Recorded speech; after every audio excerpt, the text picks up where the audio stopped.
We have a tendency in this industry and probably in many other industries where we run a million miles an hour for the next great shiny penny. But if we haven't built our fundamentals strongly enough, then you're never going to maximize the value of On that. today's episode, we have Phil Hobden, who is the head of business development for Sage. What was the reason why you wanted to go to Sage? What made that move happen? We kind of realized after a while that this wasn't going to be the business to make us money. I was like, I'm done. I can't keep going through this. There's no shortage of competitors for a company like Sage. What do you think makes them, let's say, better, or makes them different than other companies? We've got products out there in the marketplace. Our competitors potentially have still got stuff in beta. We're out there getting feedback, seeing people using those products. Phil is obviously very, very established on LinkedIn, so he talks about what he's been doing there. If you build a good enough reputation in this industry, then you will be known for doing what you do, and people will come to you and you'll never have to interview for another job. If you're going to pick, let's say, your top 3 tips then for someone who wanted to grow LinkedIn, based on what you're telling me there, what would they be? First one is just the more human you are, the more people care.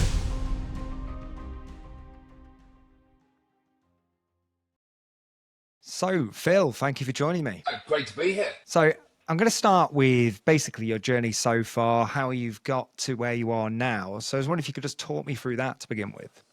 Yeah, I mean, look, I did that typical thing where I went to university and I came out of university and I didn't have a bloody clue what I wanted to do. Like, genuinely, I did a degree in media and I was like, I want to progress in that. And so eventually I ended up setting up a company with a friend of mine. And we had some success. We built a little business. We made 2 feature films that got released in some random places in the UK as well. Some more random places like the Middle East. I know, right? Who knew I was big in the Middle East? But the problem was we were kind of hitting that just as Netflix and the Netflix era was taking over. So a lot of the traditional ways to distribute films was disappearing, which meant that the money was disappearing. So we pivoted and did some work in corporate. I did some work in coaching and training, and then we kind of realized after a while that this wasn't going to be the business to make us money. At the same point, we were having a child, and I was like, well, do I want to be doing these stupid hours and everything else? So I sold the business and then went into selling effectively and sales management and did a few different jobs in there. I ended up in banking and finance, and I was like, this is good. This is sensible. This is a grown-up career. I'm going to go into a grown-up career now. Of course, post 2008, 2009, not the most stable of career choices. Sure. Let's be honest. It didn't all go to plan. And like after being made redundant 3 times from the same bank, I literally different roles, move department gets closed down, move department gets closed down. Rumours were it's happening again. I was like, I'm done. I can't keep going through this. So I opted to leave and answered a job in the local newspaper, as it was back then, for a salesperson selling technology. And I'm like, well, I can sell and I love technology. And I ended up working for a company called Futurely, which ironically I'm kind of working with now. And I got my break in accounting technology sales and kind of worked my way up, managed the team there, and went on and did a couple more roles in that. So, and I found somewhere where I really enjoy and like understand the audience, understand what we're doing, and I like the products and the market we're serving. So, yeah, that's kind of the weird journey of how I ended up going from a media degree to selling to accountants. Sure. Yeah, no, it's actually interesting because I did a media degree as well, and I'm kind of working a lot with accountants nowadays as well. So it's very odd how that's sort of similarity there. Okay, so you've worked for a few other fintech companies before Sage, where you are now. So what was the reason why you wanted to go to Sage? What made that move happen? Well, it's a really weird story. So I came out doing a job, and I decided to do some short-term contracts. We did a 6-month contract, then another. And I was like, oh, I need to kind of like put a flag down and settle where I want to be. And I had a few different offers come in. And then I was chatting to Helen, who was my boss at Futurely, who got me the job in this industry, but who now works for Sage. Sure. And Helen's like, well, I'm building this really cool advocacy role, like really connecting with our heartland customers and doing all that kind of stuff on social media that you like doing. But I know, you've got a job. So do you know anyone that might be interested? Was the pitch to me. Clearly that pitch was, I want you but I want to be modest and subtle about it. So Sure. we got chatting, and so the short version is I ended up coming back to work for Helen at Sage, and that's part of the reason I'm here because I worked with her futurely. We had a great relationship, great working relationship. Really enjoyed that time, and she told me that she's building a team here within this big business that is Sage. That it's kind of a little bit more similar to those days at Futurely. It's a little bit more agile, a little bit more kind of you know. Unique in its approach in a big business, and also knowing that Sage as a business are on the up, right? Like they had some, yeah, they kind of didn't maximize the cloud move, and some of the competitors potentially, got in and did a better job at maximizing that market, but. With MTD and AI and loads of other different things coming down the road, there's some really good opportunities for Sage to stand out. Hmm. And I think that's what we're doing. So I kind of looked at the business, looked at some of the people that were here, and went, actually, this is a really, really good business, at a really good time, and I can see how I can come in and make an impact. And so ultimately, that's kind of how I got here. Was Ellen reached out, and I kind of went, yeah, I'd love to work with you again, and the company looks like they're doing great stuff. Perfect. And obviously, you're about six, was it 6 weeks in now? Yeah, about 6, 7 weeks in, something like that. Perfect. And obviously, there's no shortage of competitors for a company like Sage. What do you think makes them, let's say, better, or makes them different than other companies? Yeah, I think that's a really good question, and I think we have a history and a pedigree that most other businesses in this industry don't have.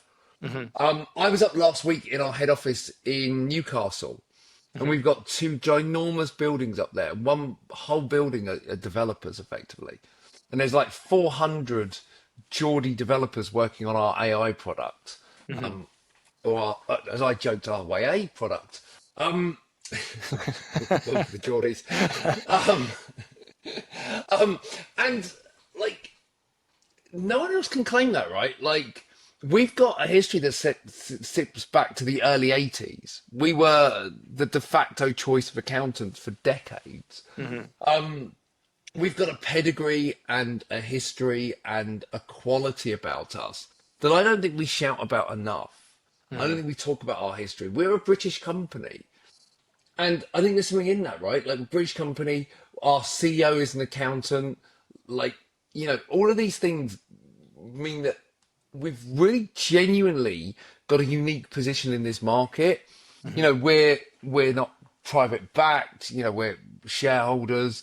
Okay, some of the bigger ones are now as well. But I just think we've just got this whole amazing story and pedigree that other apps don't have. And we haven't always maximized that, but I think as we move into these like next generations of kind of change for accountants, I think we are, and I think we are the forefront of this. And I think, looking at some of the stuff we're doing with AI, we've got products out there in the marketplace. Our competitors potentially have still got stuff in beta. We're out there getting feedback, seeing people using those products, Hmm. driving change and kind of really innovating. And I think that's a cool place to be. Hmm. Yeah, so you've mentioned AI a few times then. So talk us through the AI side of what Sage are doing at this time. I know it will adapt and change over the next year, I'm sure, but what is the main thing that you guys are doing at the moment? Yeah, so Sage Copilot, and what we're calling authentic intelligence here at Sage is a great start. And it's kind of one of those tools that's designed to help improve the lives of accountants, right? So Hmm.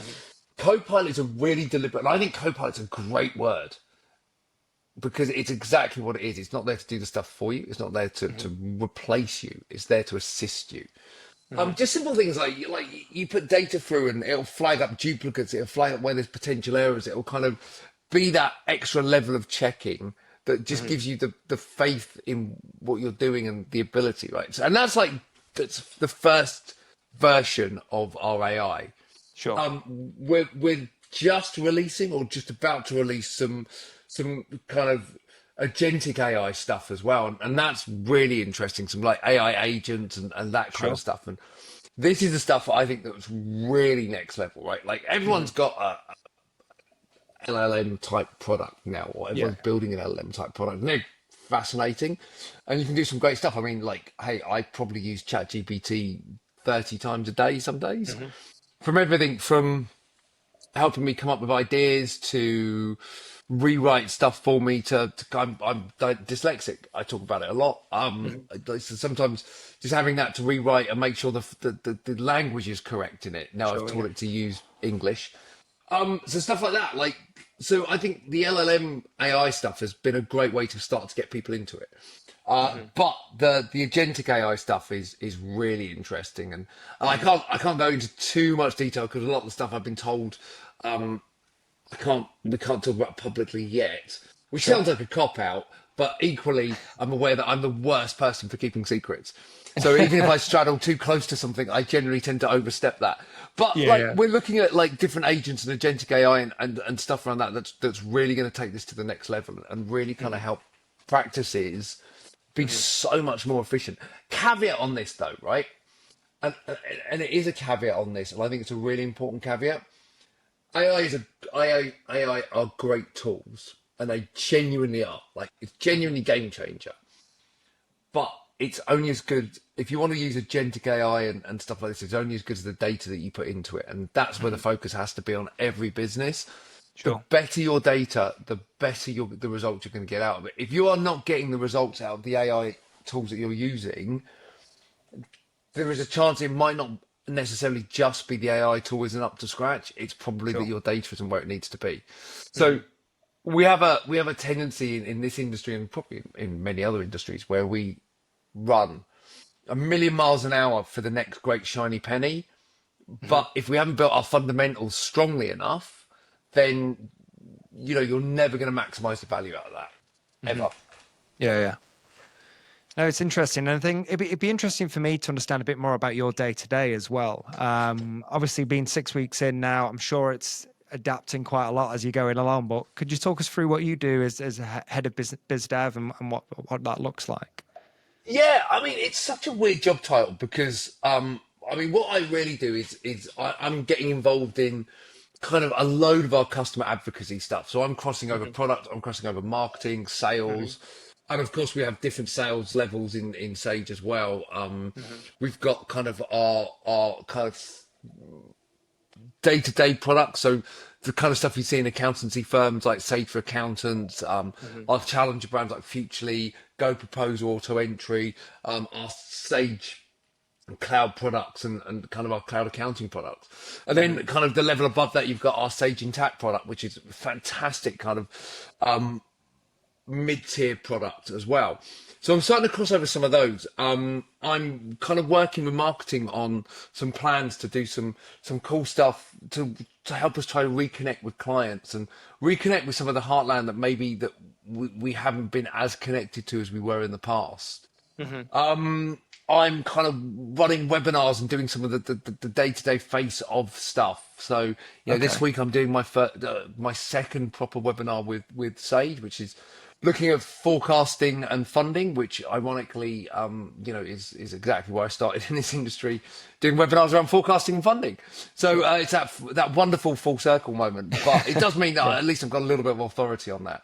Yeah. Um, Yeah. and being honest, right? Like a lot of it is understanding the products. Hmm. We have a myriad of products here at Sage, right? Everything from payroll to HR Hmm.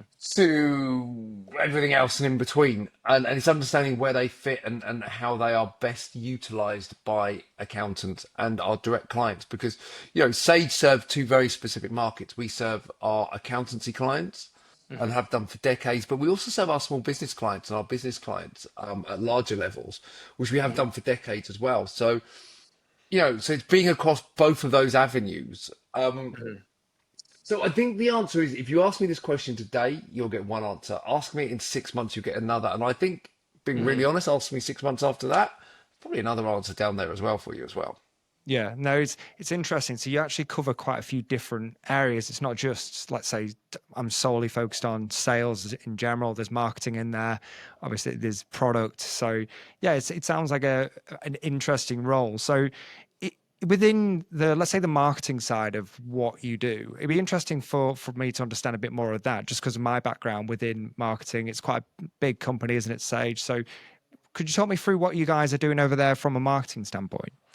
Yeah, well, look, like nothing to do with me, but we're about to launch a couple of new brand campaigns which Okay. focus on this kind of authentic intelligence piece, and I think that's really interesting, right? Like really kind of trying to look at AI in a different way and how we promote and market that, and that's going to be all over London. It's going to be all over like everywhere, right? So there's some really interesting stuff right at the high level, and that's going to drive down. And we've got some really cool partnerships that we'll be announcing this month at some point. Hmm. Which again, really big kind of market facing, high level, get Sage under everyone's noses.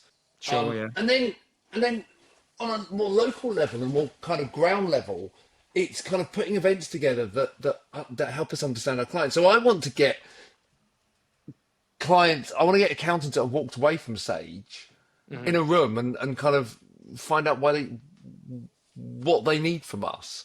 You know, Hmm. how we can be better and how we can better serve them, right?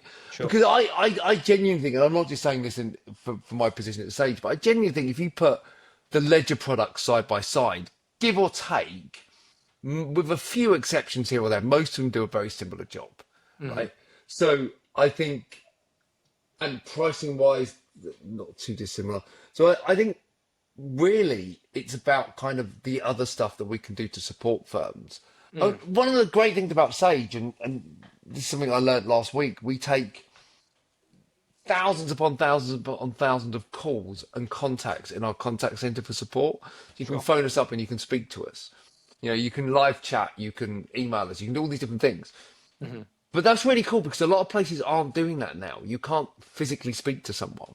Yeah, So I think yeah. getting people to kind of see that we're still humans behind all of this, right? Hmm. So for me, I'm about kind of getting what we do, our kind of base products out there and in front of people and getting people to start to give them a chance, right? Hmm. I don't want to go into firms or start talking to firms about, hey, now it's time to move all your clients back to Sage. Sure. Because let's be honest, that's a big ask, right? When you've spent years moving them from one thing to another and potentially even to another, to then say, hey, we want you to do all of that, I think it's a little foolhardy, to be honest. Yeah, yeah. So what I want people to do is just consider their next client. Hmm. If you consider your next client and bring them and have a look at some of the stuff we're doing with the agentic AI and have a look at some of the stuff we're doing with Copilot and have a look at some of the stuff we're doing with our cloud and MTD solutions, Hmm. then hopefully the product will stand on its own and then you'll go, Yeah. okay, I like that. We'll do the next one, the next one. So I guess my area is around that, but it's also around trying to build spheres of influence at different Hmm. levels Sure. because the thing with any connected community, and I think the accounting community is super connected, probably more than most, Hmm. is we can do everything we want. We can do everything we try to do front of house, right? And we can do great brand campaigns. We can do great events and everything else. But when that door gets shut, if you haven't got someone in there that's passionate about what you do, Hmm. the conversation you will never be part of that conversation. Sure. So I want to get people that are passionate about what we do and what we're bringing and how we're developing, and get that get those people out there and genuinely telling the story of why they love what we do. Because I can sing and tell you how brilliant our products all day long, right? But I'm not an accountant. I've never been an accountant, and being honest, I never will be an accountant, right? Like, but getting people that authentically love our products and are out there authentically talking about them when the door gets shut and people ask them for advice, and there are millions of communities in this space. You know, when Hmm. people say, hey, what would you recommend for this? Someone be able to turn around and just go, hey, look, I use Sage for that. And do you know what? Actually, it's really good. And you should Hmm. give that a go. That's what I want to try and build. Sure. And how would you go about doing that then in terms of building that sphere of influence? Is it just a matter of talking to more people, or how would you go about doing it? Yeah, it's definitely that, right? It's definitely connecting with people, talking to people. So it's understanding what the people love about us and where we could potentially be better and Hmm. do more. It's about what it's not necessarily about is just kind of, you know, just always making sure that if someone says something nice, we give them something back for it. Because like I don't want to encourage, necessarily always encourage that kind of reaction. Right? I want these Sure. interactions to be super authentic. So we Hmm. have to build the best products. We have to Hmm. put people in the hot seat to know the most about these products to really see how they benefit. And I think that will then build that authentic kind of conversation in a room. Hmm. So really getting people together, talking to as many people as possible, showing how we solve their problem and understanding how we solve their problem, and Hmm. like, then utilizing that messaging when we speak to other people. It's a tough ask, right? There's no genuine way to do this that's guaranteed. Yeah. It's a real big, it's a like, it's that huge problem of building people that authentically love and talk about your brand, Hmm. you know. But when you get it right, and there's some great examples in the world, right? Like such a high level, like Apple. Apple's a Hmm. great brand that they can fall over time and time and time again. Apple Intelligence, I'm looking at you. They can fall over time and Yeah. time and time again, but people still have that love and connection with them, Hmm. right? And people still talk so passionately about their products. Hmm. That comes from a lot of hard work. It comes from a lot of genuine connection. It comes from building great products as well. That has to underpin everything, right? The Yeah. product has Yeah. to be great. Um, so yeah, I mean, I don't know the answer to it. It's the honest answer, Yeah. I was trying. but that's what I'm going to be exploring. Hi everyone, just a quick break in the show just to say thank you for tuning in. Please like and subscribe because it really helps us grow the channel.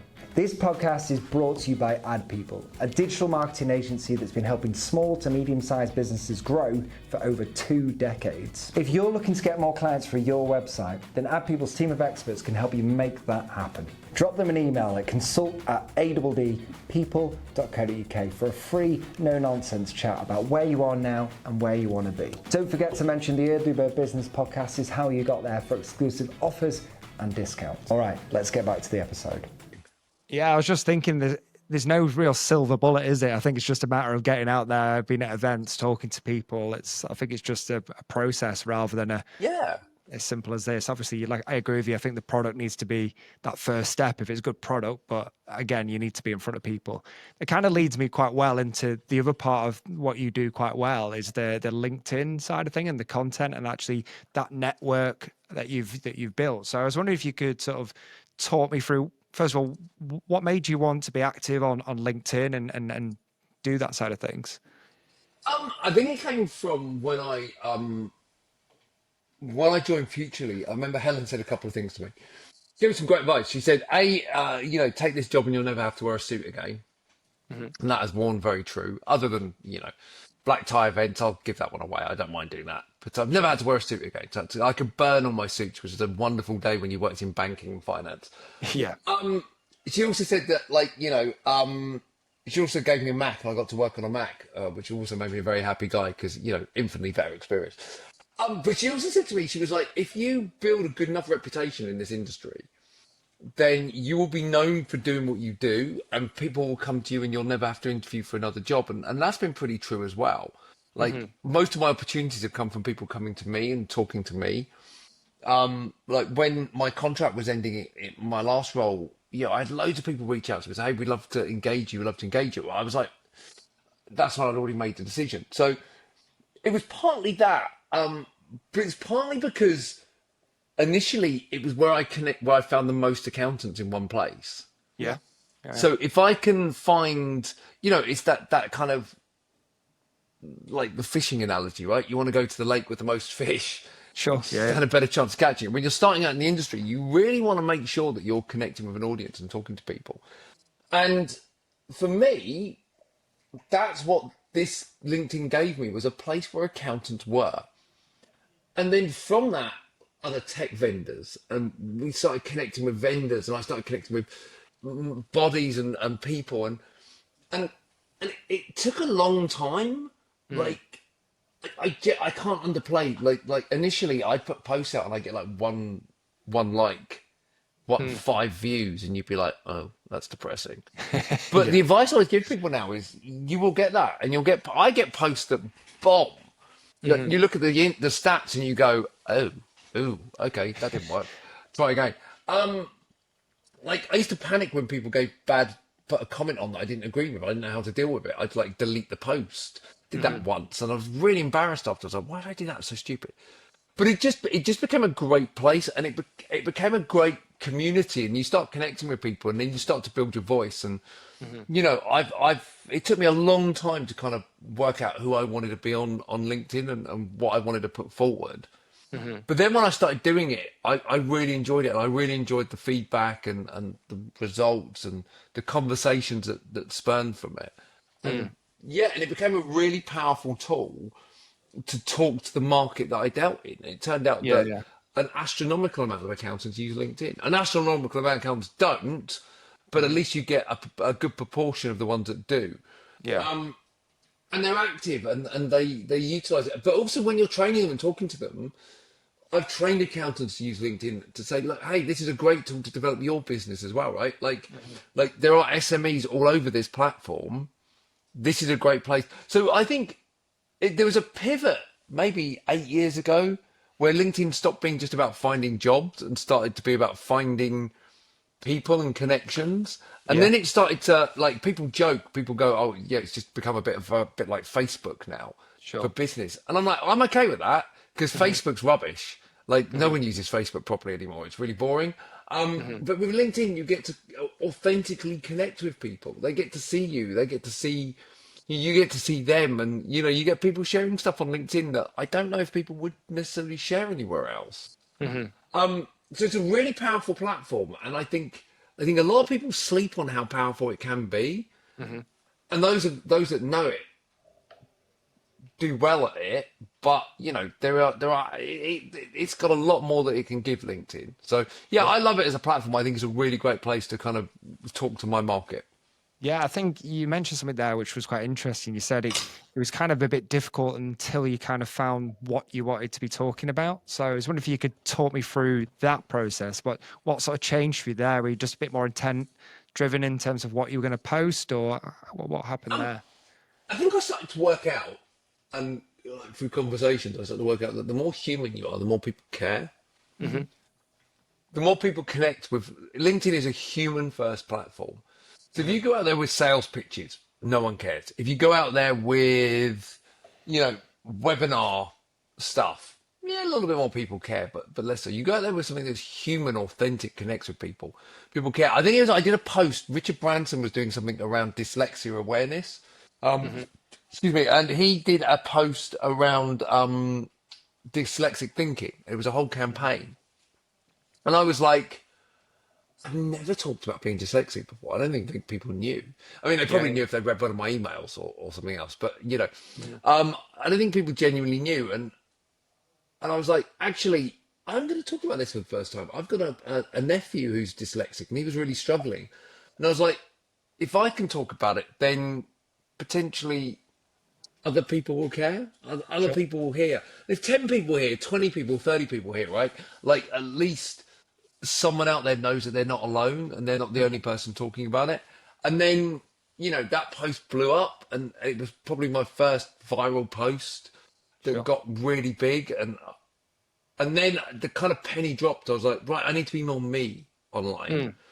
So I talked about stuff like that. I talked about some of the challenges I had, like, not compared to some nowhere near, but some even back when I was struggling around the redundancy side, there was impact on mental health and decisions and stuff like that. And I talked about that. And then, as anyone that's knows me or anyone that's seen the video here, to be fair, will notice I'm also a bit of a film geek. When I started doing fun posts on a Sunday, I realised that people actually started to respond to stuff on a Sunday, because I think most people at some point get bored during the day and pick up their Sure. phone and go, what's going on a Sunday? So I started to do these like random posts on a Sunday about movies, and they got really good traction, Oh, okay. like That's really great. good traction. And so every Sunday for about 5 months now, I've done a fun day post. And it's Yeah. like, normally it's like, here's 20 movies, pick which three you'd watch. If you only had three, you could only rent three. But what it really is a really interesting view in people's psyche as well. You really understand people, and you really kind of get to see these people that like you've known for years, but you don't really know. And all of a sudden, like, you get to see their film taste, and you go, hey, I never would have pegged that you'd be a Jaws fan, or oh my God, I didn't realize Shrek was your favorite film of all time. Yeah. And then all of a sudden, again, it just adds to that human element of LinkedIn, where all of a Yeah. sudden people are super authentic. and you build this authentic tribe. And now I'm kind of stuck doing these bloody posts on a Sunday every week. I mean, I schedule them, to be fair. I cheat. I do about a month in advance. But I engage with them. I make sure I go back and engage with every single one. And normally on Sunday, I'll spend half an hour a day going through, commenting, liking, responding, because it's fun. It's a little like a thing. And now other people are doing them and they're tagging me in them as well. And I'm like, it's brilliant, right? Like it's become a thing. But there's someone I know, I won't say their name, but I know they get exceptionally wound up by people posting like non-business stuff on LinkedIn. Right. And every time I post something, I just think of them a little bit, and I smile. I'm like, I know this is going to wind someone up. But if everyone was on LinkedIn just talking about their business, and like today we sold 5 widgets, or this week we've got a webinar, LinkedIn would be really dull. The last point on this is during COVID, it was a really great place to check on people. Like if you'd seen someone that was posting a lot before COVID and wasn't posting during COVID, like I'd reach out to them and go, hey, I've noticed you've been a bit quiet on there. You okay? You good? Like it was a good way to kind of keep that connection going when the world lost a lot of that connection. I know it's like, like everyone's like, oh, get over it, Phil. 5 years ago, right?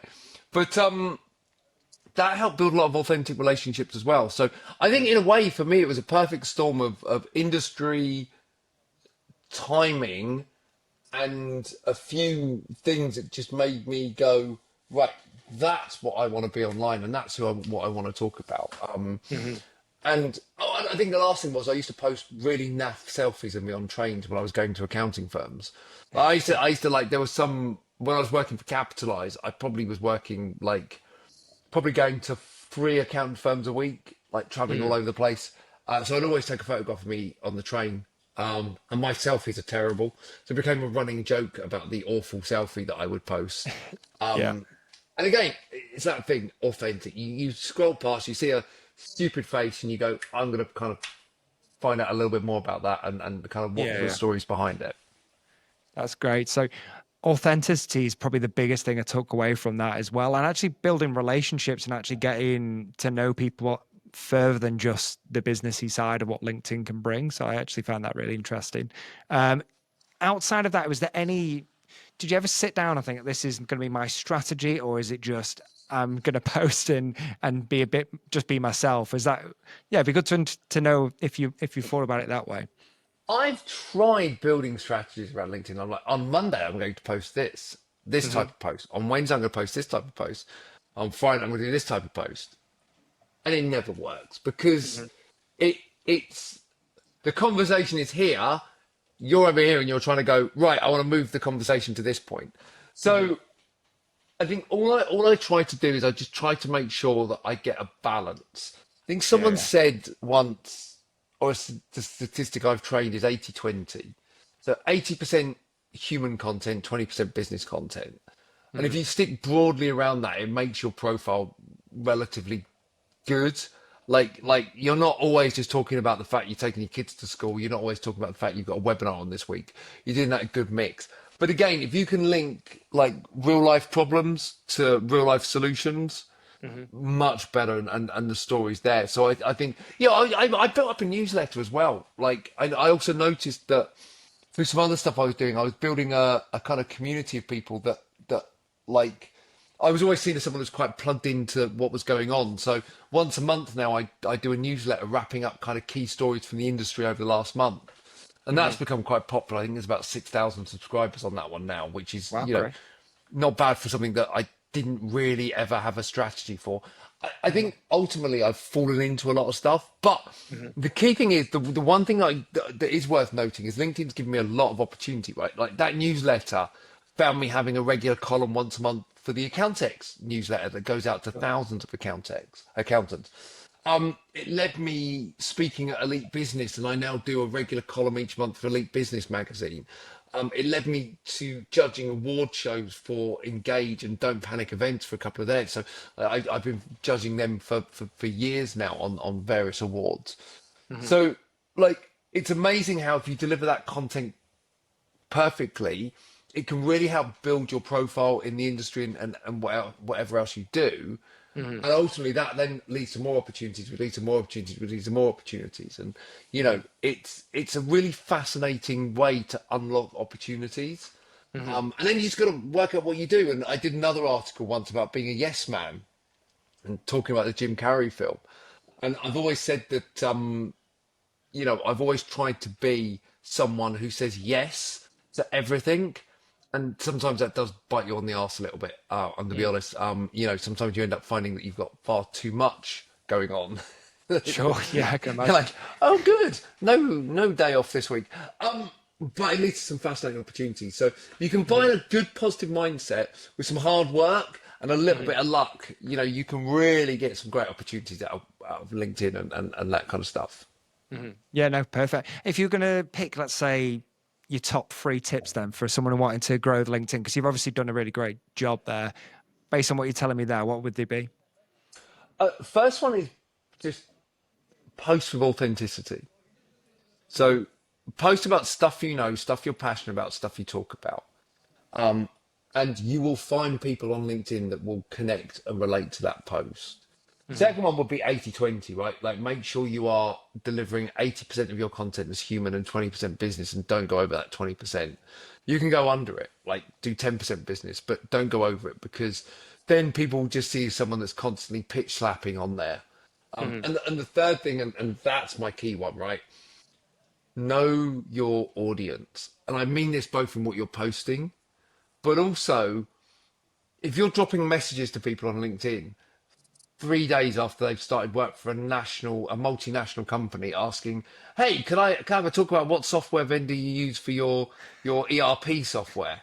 I'm Yeah, like, I don't even know where the toilet is. Like, I yeah, yeah, literally got lost going to the toilet the other day in the Shard. Like that's how new I was at that point.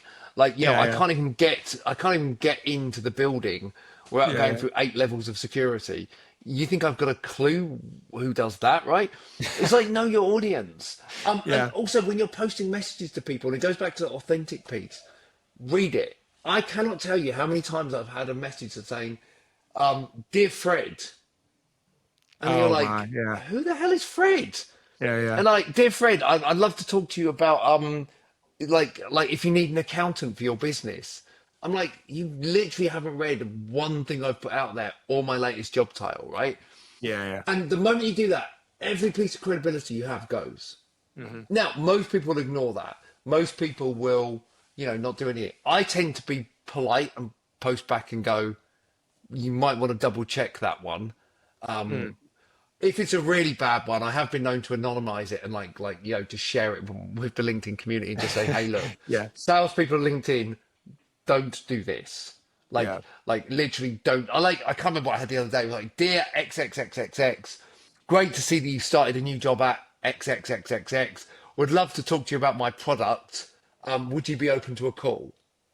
And I'm like, the amount of things that are wrong in that sentence, yeah, I literally like I can't even start to unpack where you've gone wrong on that. yeah, So credibility. I always say to my daughter, like, and this goes with credibility as well, but I say to my daughter that trust is really hard to earn but really easy to lose. And credibility is really hard to gain and really easy to lose. Like, yeah. you wanna look at the ultimate story of credibility, right? Look at Ratner's. They're a brilliant jewelry shop. Some of you may not know this. You have to be a bit old to know this one. But Ratner's was a jewelry shop, not too dissimilar to an H. Samuels and that kind of thing, many years ago. And yeah, it was a relatively well respected, very successful company until the owner Gerald Ratner went on. I think it was at a conference, and someone said, "How do you make your jewelry so cheap?" And he just said, "Well, because it's all a pile of crap, isn't it?" And Oh dear. literally, the overnight, the shares tanked in the business, and then the business folded like months later. I think it went from being like a listed building to like nothing. And that's that perfect example of years building credibility in the marketplace Yeah. and seconds to lose it. So that's always something to be careful of. So yeah, I think the 3 points would be post for authenticity, remember the 80-20 rule, and just remember that credibility piece goes in everything you do, from your the header on your LinkedIn to your photograph. It might be funny to have a photograph of you drunk down the pub, falling off a chair as your LinkedIn profile picture. But unless your market is like people that watch Jackass, you're Yeah. probably not going to. It's probably not going to do any favors, right? And you see sometimes you see stuff and you're just like, oh, this is your window to the Yeah. business world. It is still a professional world. Yeah, I think there's definitely a fine line there, isn't there? About if you're going to post, be authentic, but obviously still remember it's a business platform. Let's not go Be crazy. authentic, be cautious, right? Be Yeah. authentic, be professional, right? Yeah. There's stuff I wouldn't post about. Like there's genuinely stuff I won't post about. There are people on LinkedIn that will post about everything and will share stuff, and I love that. And that's their authentic brand, but they work in a different space, right? There's parts of me that things that I do that I don't post publicly and talk about publicly at all, because it's like generally never post about politics and religion is a great rule, because whatever you do, someone's going to be offended, right? And it's not, what does it serve, right? Like if you work for a company, putting out posts that are there to shock people, that just doesn't work, right? Yeah. Unless you're the Brewdog guy, and then you can generally get away with it. But Yeah. he's a unique slant. So yeah, look, Yeah. you have to be authentic, but you have to make sure that authenticity is respectful of the market you play in. Yeah, it's still got to be on brand with who you're trying to attract, right? You can't just can't be like, I'm just going to show everything about myself, and then but if it doesn't No, reflect with who you're trying to actually serve, then it doesn't work. no, it doesn't. Yeah, and that's a lesson that you do sometimes fall foul of, right? Like I've done it. I've fallen foul of policies in companies where you post something and you read it and there's nothing inherently wrong or inherently bad, but you've got a piece of the messaging wrong. Like that's fine. These things happen, but yeah, like posting a picture of me skinny dipping in the Maldives would probably not be a great story about No. freedom. And I could probably, Yeah. hey, look at it, freedom and relaxing and, like taking time off. But I'm not sure that's kind of, I can't imagine anyone in my network would be like, okay, Phil, I kind of don't Do we need understand. to speak, Phil? There's something wrong. Yeah, Phil, yeah, do we need to have a conversation? No, that's perfect. That's great advice. The last area I want to talk to you about is the sales side of what you've been doing for the last however many years, right? You've got a load of experience Long in time. sales. So you've kind of touched on Sage and how I feel they probably win clients, but it'd be actually great to hear, just because I don't come from a tech sales background or a larger sort of accountancy sort of background. So it'd be great to understand how Sage actually win clients outside of that, maybe the self-serve side of things where people might Yeah. just pick it up themselves. So look, there's a couple of different ways. Like referrals, huge. So accountants that refer in businesses are always one of the best ways to do it, right? We want accountants to put their clients onto our software. Yeah. So there's a double whammy there. You've got to convince the accountants that we are the right choice for them. You've got to convince the clients. They have to convince the clients that they're the right choice as well. A lot of that can be done externally. So a lot of the marketing and branding and kind of high level marketing piece I was talking to earlier, a lot of that stuff is great for awareness, so people know. Yeah, there's nothing weirder than going and sitting down with someone and they say, hey, look, yeah, have you tried this bit of software? And they're like, I've not even heard of that. Like, Yeah. that's a big hurdle to get over. So I think that's really important, is to kind of have that big brand piece, that big awareness, that big knowledge piece, so people understand who you are. Brilliant. Tick that. Great. I think outside of that, it comes back to that authenticity piece. Like I found that one of the things that's selling to accountants for 10 years is that accountants can't be forced into something. And what I mean by that is, the sales technique of, hey, you want to buy 500 widgets? Well, it's the end of the quarter, and if you buy them now, I'll knock 25% off. That'll work in some industries every single time. Insert conversation about discounting and the value of here. But in the accounting market, it's not always a thing, right? Like that kind of time limited, like I've always found, for me, in my experience, accountants have to understand the product.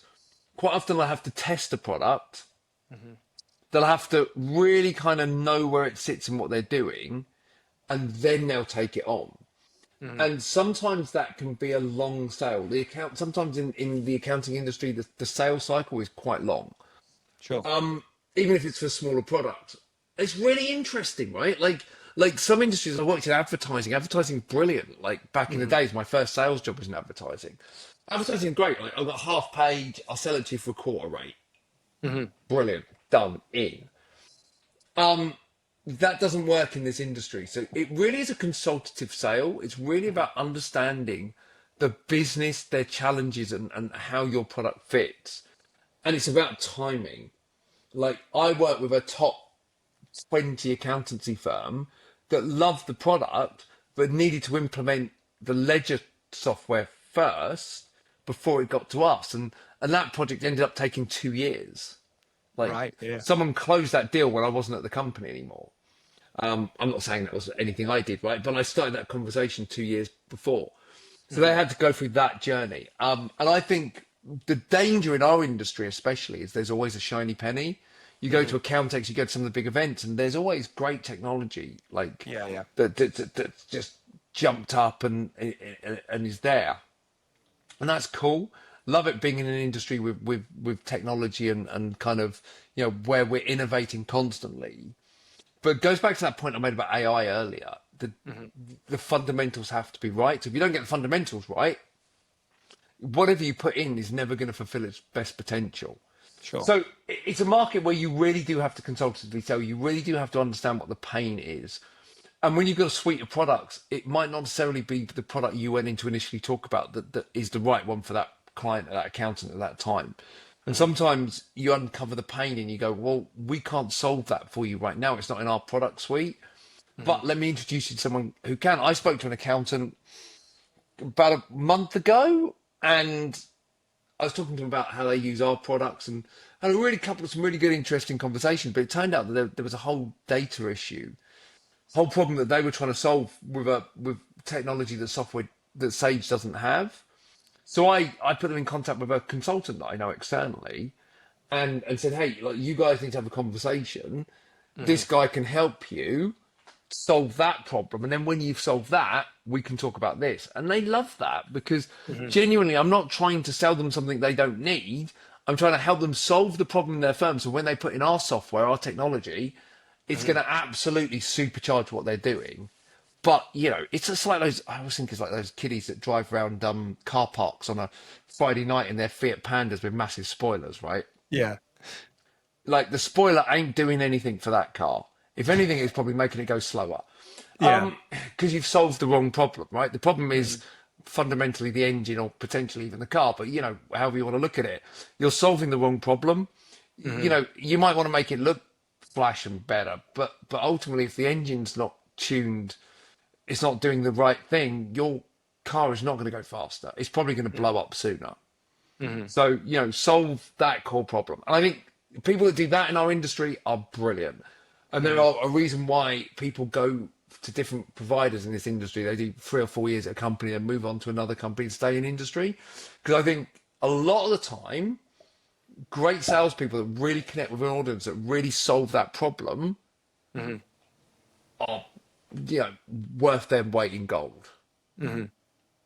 This is not an industry to come in and fast sell and Wolf of Wall Street out the back door, right? This is one where for sure. this is one where you really do have to understand the problems and understand that you might not be the right solution at that time, and timing is everything. And I've worked in financial services, and a little bit element of that. I've worked in advertising, I've worked in a few others, but I've never worked in an industry where it's that specific. Yeah, no, I completely agree. I mean, I've been doing marketing now for a while. So I've been essentially consulting and selling to businesses for the last 8 years in marketing. And the last 2 years, it's been very accountancy and legal focused.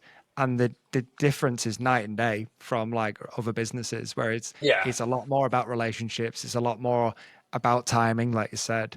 And it's very much it's nowhere near pressure sales or anything like that. It does not work. It doesn't. So I think it's about about understanding your audience, right? Basically everything we've been talking about here is about understanding their audience, and if you Yeah. do that, it really helps. And do you know what, right? Like, I think sales is a genuine art form. Like, Hmm. done right, sales is fantastic. Unfortunately, like every art form, you get people that aren't necessarily there for the right reasons, right? Hmm. Good salespeople can make great money in this in any sales industry. Hmm. Bad salespeople can make great money for a short period of time. Hmm. And sometimes you get too many of them that kind of color and damage the industry for those that actually are all about the art of the sale. And I love the art of the sale, right? I love the journey. I love the fact that no sale is ever the same. And if it is, you're doing something wrong. Like, Hmm. you know, one demo might, like I when I was at Futurely, kind of looping back to the start, like I could sell Futurely, it would take months. I could sell it on a demo. I once sold it on a phone call with someone out without someone ever looking at the product, like, Hmm. or me ever demoing it, right? Because it was the right solution for them and they knew it, they'd done their research, they were in buying mode. And I tried to Hmm. talk them out of it and they were like, no, I want to buy it. And I was like, but can I not just do, no, I want to pay you money. I was like, okay, I'm going to stop at that point. There's only so Yeah. many times I'm going to say no to someone Yeah. offering me money. But I Yeah. think that's really important, right? Like the art of the sale and the game of the sale. Hmm. And I'm actually working on a fun project which kind of spurred off of LinkedIn, and it started off as a joke, right? Like I was doing these weekly posts about what X film taught me about business because Sure. it gave me a reason to shoehorn in Jurassic Park into Yeah. a LinkedIn post, right? Yeah. It's a bit of fun. And then I was like, oh, do you know what? This would make a really good kind of quasi parody business book. Because you Hmm. get people like you get business books that do all this kind of like like amazing business books about X, Y, and Z, and then you get all the rubbish ones as well. I'm like, I'm going to do a parody business book and put some of this in. And I'm about like 109 pages into this kind of manuscript at the moment, and it's kind of grown legs a little bit. But it's called the Popcorn MBA, and the whole idea about it is kind of what you can learn from movies about business. So it's just a little side project I'm working on Love in it. the hours I don't have. Yeah. But I spend a lot of time in hotel rooms these days, so it's either that or watch Netflix. Sure. So I'm working on that as a side project, which is spun out of the LinkedIn stuff. But it's about that art of sale, but it's also linking in my other passion, which is movies, and Yeah. just Yeah. having a little bit of fun with it, like, and just kind of doing this kind of parody, business book. Because Mhm. like, are you even a salesperson if you a senior salesperson if you haven't written a book about it at some point? Yeah, it's true. Yeah. Um, so, do you have any plans to release that soon? Just like I'd definitely buy that for sure. I have. Do you know what? I have no idea. I need to finish it. Yeah. And like the idea was just to do something that was really small, and then Yeah. like my slightly befuddled ADHD brain just then starts to fire off in other directions. Oh, Yeah. that's Yeah. really interesting. In fact, while we were talking here, I was like, oh, I should probably recycle that Yes Man bit Yeah. because there's a Yeah. film Yeah. thing that I could put in there. And when you're just like at the end of it, you're just like, oh, this is one of those typical projects that's going to start with the best intention, end up at like 1,000 pages, be nowhere near the original brief, and probably be the equivalent of the email that someone sent me on LinkedIn that time, which is like, dear XXX, would you like to buy XYZ? Yeah. But it's a lot of fun. Like, yeah. So eventually, I'll do something with it. I'll probably Yeah. just Yeah. put it out as a free Kindle book or something. Sure. Like just because, like, I don't want money for it. Like the whole point of this thing is it was started off as a parody because Yeah. everyone, Yeah. like, I've got a whole collection of business books down here in my office that I get sent, and some of them I've read. I mean, let's be honest, most people have read Challenger Sale and Atomic Habits. Yeah. There are some down here that I haven't read, and I'm be honest, I don't know quite why they're there. But someone sent them to me, and it's probably signed, so you kind of go, "Well, I probably should keep it just in case." Yeah. Probably hold on to it. Yeah, But that's probably a great place to stop there, Phil. I really appreciate you spending the time. And if people wanted to follow you, get in touch, how would they go about doing that? definitely. If you want to follow me, make sure you're doing it on LinkedIn. Not in real life. That would be a scary thing. I'm not that interested. Genuinely, I'm not that interesting in real life, which is a fun thing. But no, look. You can follow me, connect with me on LinkedIn. I'm always happy to talk anything sales, business, or anything like that. Accountancy, technology, and bits and pieces. And if you've got some ideas, always happy to listen as well. But yeah, look, LinkedIn is always the best place to connect and talk to me. That's kind of where I spend the majority of my time. Perfect. Great stuff. Thanks, Phil. I really appreciate you spending time. My pleasure. Thank you. Hi, everyone. Thank you for tuning in. I hope you enjoyed today's episode. If you could do us a huge, huge favor and like and subscribe, it allows us to get you more amazing guests as well as share more practical tips on how you can grow your business online. If you are looking to grow your business online, then Ad People are here to help. They offer free, no obligation consultations that allows you to speak to more people who know what they're talking about. Simply email consult@adpeople.co.uk or see the link in the description. Other than that, I'll see you next time.